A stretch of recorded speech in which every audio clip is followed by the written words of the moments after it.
I'm Julia Manchester, and welcome to What's America Thinking? We're diving into some of the biggest issues facing this country. We know you're frustrated and fed up with government and its inability to make your lives better and understand your struggles. So let's dive right into the disconnect between Washington and the people. The economy has been the #1 concern for people across this nation. But wake up, Washington, because this week, immigration has taken the lead, becoming the top issue for Americans, and they are making that loud and clear. It's a little wild right now. I'm all for everybody coming over here to, make a different life. I just wish it was a little bit more controlled. There's too many people that are coming from everywhere now. Very, very dangerous to be illegal. So thankfully, I can legal.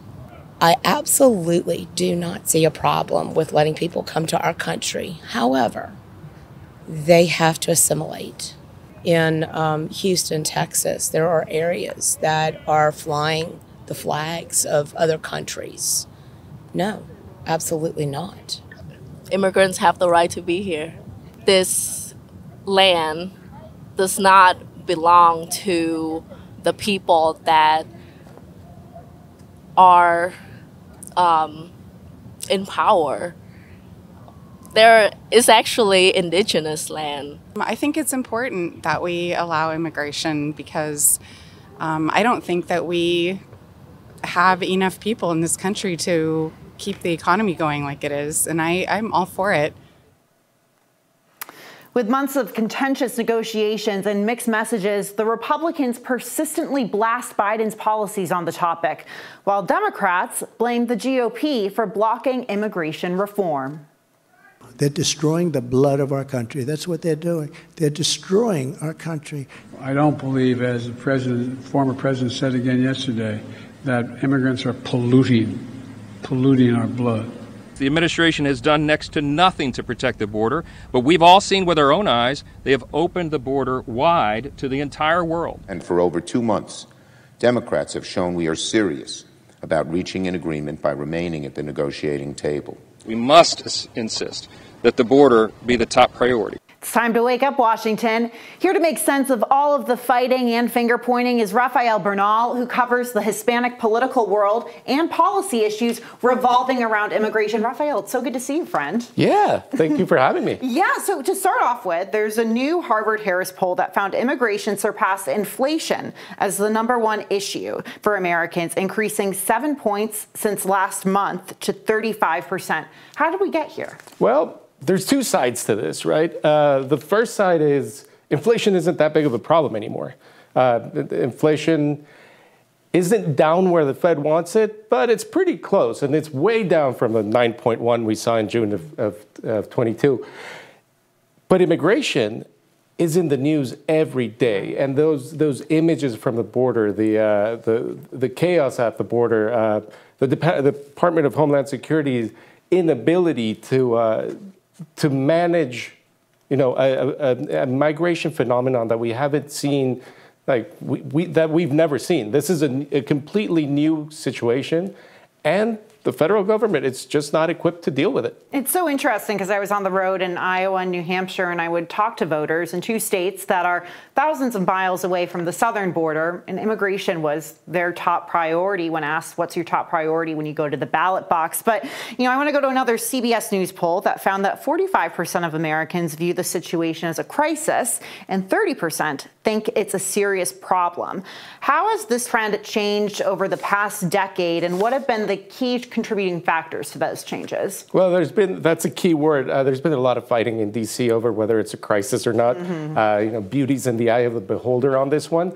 But what has changed is the demographic of who's coming. 10 years ago, you started seeing people from Central America, not just Mexico, crossing the border. That's when you had the unaccompanied minor crisis. That was really tough for Obama to handle. And then in those past 10 years, you've extended from Central America into large parts of South America, especially Venezuela, for instance, a country that, with a unproductive government, to put it mildly. They've expelled about 10 million people. They're not all here, but a lot of them are on their way here or already here. So The demographics changed, the volume changed, and what didn't change was the strategy to deal with it. And there's been some changes. The Trump administration tried some things that they want to bring back. The Republicans really want to bring back. It's not clear whether they worked. It's very clear that immigration dropped during the Trump administration in 2020, but everything froze during the pandemic. So you can't really attribute Trump policies to that drop. And the Biden administration has been trying to make it easier to come, but it's really hard to change immigration policy without changing immigration law. It is really hard. And going back to 2020, it feels like we've lived a lifetime in those 4 years alone. But a recent Gallup poll showed that 2020 was the peak of pro-immigration sentiment.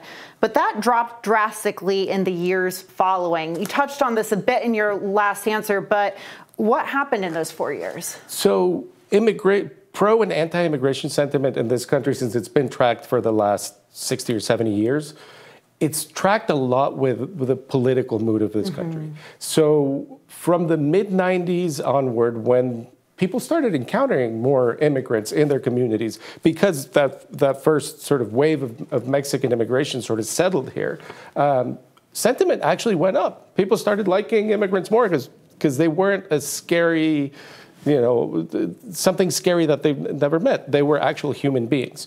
In 9/11, right after 9/11, obviously, the pro-immigrant sentiment dropped. People were afraid. What happened throughout the Trump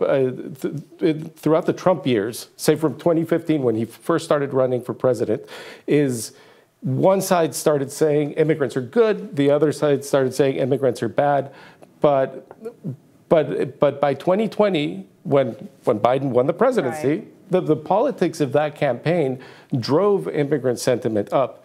The chaos at the border since then has driven pro-immigrant sentiment down. And, speaking of campaigns, Trump is by and large the front runner in the Republican nominating contest, and he is in many ways seen as the de facto leader of the Republican Party. He's been inserting himself into congressional negotiations over funding for border security. What's he saying, and what does the GOP really ultimately want in the end game here? Well, we didn't know that until this week, and our colleagues who cover the Senate have done an excellent job on reporting this. Republican senators are saying that Trump is telling them not to pass a deal because he wants the border as an issue for the upcoming election. Right. And that is, everybody suspected that was the case. It's not the first, it's not the first we hear of this, but nobody had said that out loud. And the strange thing is, a lot of immigration advocates and experts think that this deal would have generated more chaos at the border. So given Trump what he wanted, presumably, if you believe these senators, and if he does tank this deal, he doesn't Biden doesn't get a win, doesn't get to sign a border, but that's about it. Biden doesn't also have to fight his left flank, getting rid of asylum, for instance, or severely curtailing asylum.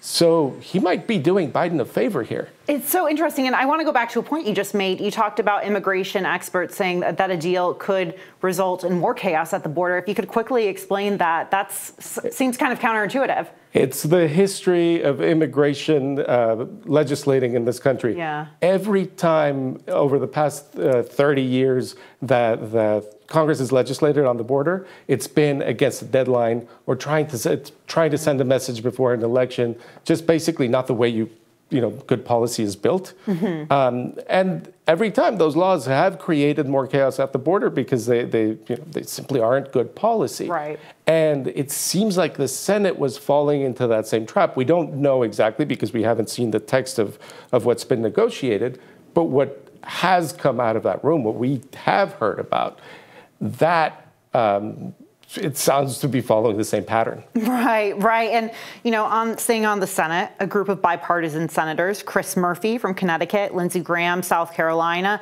Majority Leader Chuck Schumer, they're negotiating the border deal. But if you look at that group, there's obviously a lack of Hispanic representation in that group. And this is an issue that very much involves Hispanic and Latino Americans. Why have they not been invited to the negotiating table? Well, I wish we knew why, and they're not saying. They're keeping that to themselves. The message that is sending is basically that Latinos or the Hispanic caucus or senators with big immigrant populations or senators who are immigrants, I mean, they're not all Latino. Mazie Hirono was born in Japan. Yeah. That they're too emotionally connected to this issue. You know, basically the message that is sending is that they won't be able to negotiate the hard parts, which is obviously not the message that Democrats want to send to voters of color ahead of an election. But until they say why they chose who they chose, and you know, the people in the room they are policy experts in parts of immigration. You know, Chris Murphy chairs appropriations for Homeland Security, so he knows how that budget works. Langford's in that as well. Kirsten Sinema is a chair of another subcommittee dealing with the border, so they know that stuff. But they don't have the lived experience, and that is really getting a lot of criticism against, especially against Schumer and Biden. The lived experience, and this is so important, whether you're an immigrant from Latin America, you know, or other parts of the world. It's definitely something to watch out for and talk about. Rafael Bernal, thank you so much for joining us today. Hey, great to join you.